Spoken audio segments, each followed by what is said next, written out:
Welcome to The Briefing, I'm Shannon Marvell.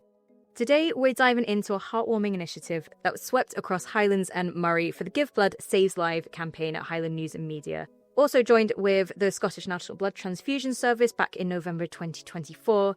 This collaborative effort aimed to collect 5,000 vital blood donations by Easter 2025 to combat critical shortages and encourage regular donations. And behind it all, to help with Scot Blood as well, was Gregor White, who's with me today. Tell us a little bit more about how this started off. Well, generally, within the organisation, we were looking at more campaign areas where we could get involved at. Blood transfusion has been something we've done stories on before. We've worked with the blood transfusion service on things, mostly with them coming to us and asking us to help them publicise whatever drive they have on at a particular time. On this occasion, we went to them. We thought that blood transfusion would be a good thing to get involved in because it's fairly universal. You'll hardly find a person who says it's not a good idea to give blood. There are all kinds of different angles you can come at it from you, the people who donate, as well as the people who've benefited from the donations.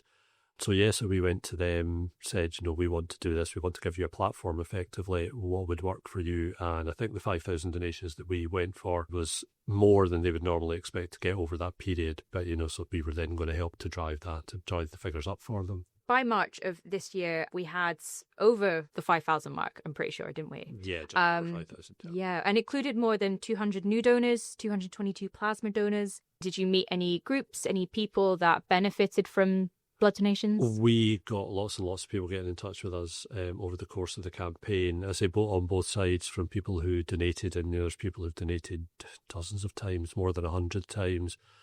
Plasma donation was something I didn't actually know about before we started this campaign.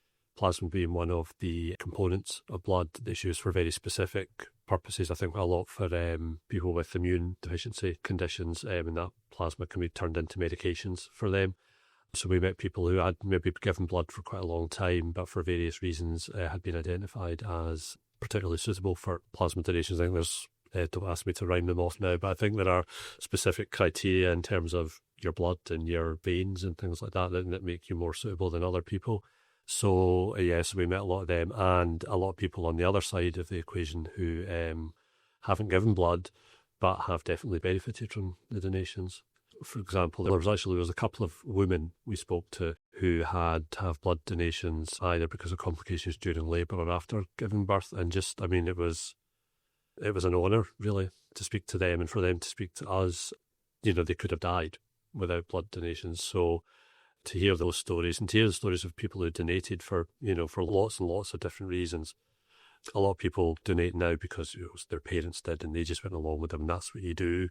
Other people have had family members who've needed blood donation and seen the need for it firsthand and got involved. So just all kinds of people coming at it from all kinds of different directions, and it was great to be involved in that and to be able to help put those stories across. And with the people who were donating the first time round, did they give a reason why they hadn't done it sooner? I'm a first-time donor as a result of the campaign. And I think my reasons for it were kind of similar to a lot of other people who hadn't just never quite got round to it.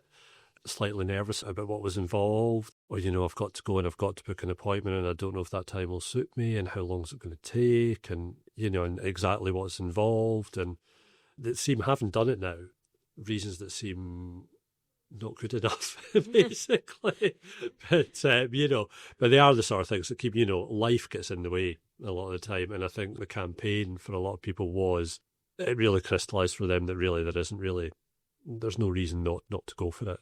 So yes, that was, I think, for first-time donors, it was all those kind of things, and it was just a case of getting over that, which hopefully the campaign helped with. And even with this campaign, you also got us involved as vital colleagues. So I've donated multiple times, so I kind of know the process and can quite easily go. And I volunteer at hospital as well, so I can quite easily just book an appointment, go and volunteer afterwards. What was the process like for yourself as like a first time round? It was so smooth. It was. You kind of think they're dealing with donors on a regular basis. They must know what they're doing, but so smooth and so easy. Booked the donation session first. Scot Blood website, really easy. You go in, you just type in your location. It will give you a list of possible dates. You pick one, email across, you get a confirmation, you get a time. You turn up at the blood donor centre at that time, you get a form, fill out, and there's someone there to help you fill the form out if you need it.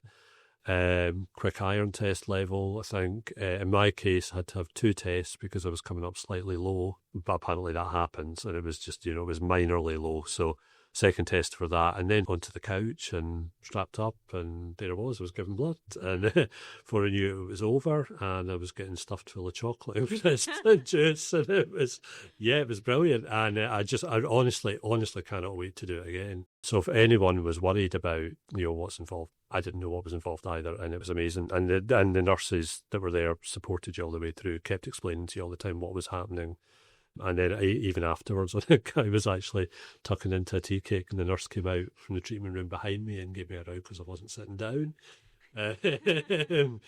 You're not left alone. You're not left to wonder what's going to happen next. There's always somebody beside you explaining it all the way through. Mm-hmm. And as you said, it's not just Raigmore where you can donate. No. They have basically a massive truck that they can take across to rural areas as well. Yeah. So a couple of our journalists did the sort of outside of the unit, so Scott and Federica, and they said it was just as smooth and plain sailing. I think they were first-time donors as well. Am I right in saying that? Yes, I think they both were. Right, I think yeah. Scott did it at Dingwall, and Federica was in Nairn to do it.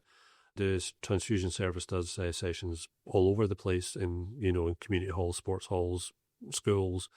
I think they're quite happy to hear from people if they think that they might have done that this time around. We were approached by a hotel, I think, in Murray, who were quite happy to offer their dining room as a venue. So the service is quite happy to hear from anybody who thinks they might have a place that they could come to. So, for example, when I went onto Scott Blood site, I typed in Inverness, but you type in Inverness comes up, but so does Dingwall, so does Tain, so does Invergordon. All the places near and round about. So, yeah, it's really easy to do.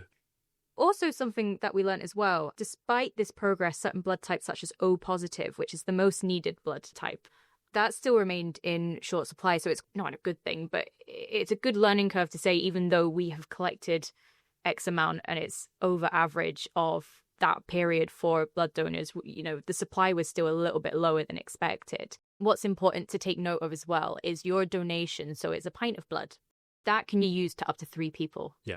So what we've done is we've supported 15,000 donations. So it's a massive number when you put it into perspective. We have a lot of patients that come from, say, the north of Scotland, and then they come down to Raigmore for tests or treatment or anything like that. So stuff like that is really, really vital.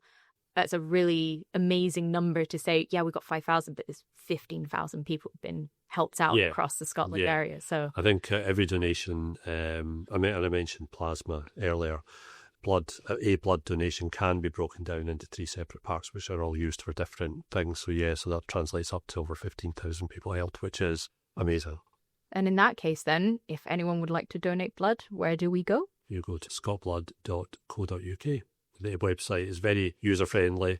It's very easy to book an appointment. There's a whole load of information on there as well about the stuff that we've already talked about, what's involved in giving blood and how does my blood donation help.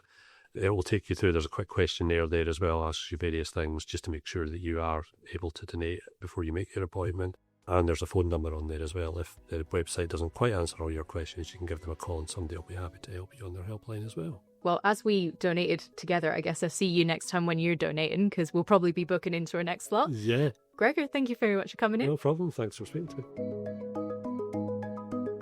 You've been listening to Beyond the Briefing, the stories behind the headlines, diving deeper into the biggest local stories in the Highlands. This podcast is brought to you by Highland News and Media. It's hosted by Shannon Marvell and produced by Christopher Dixon. If you enjoyed this show, make sure to subscribe and share with others who care about local journalism.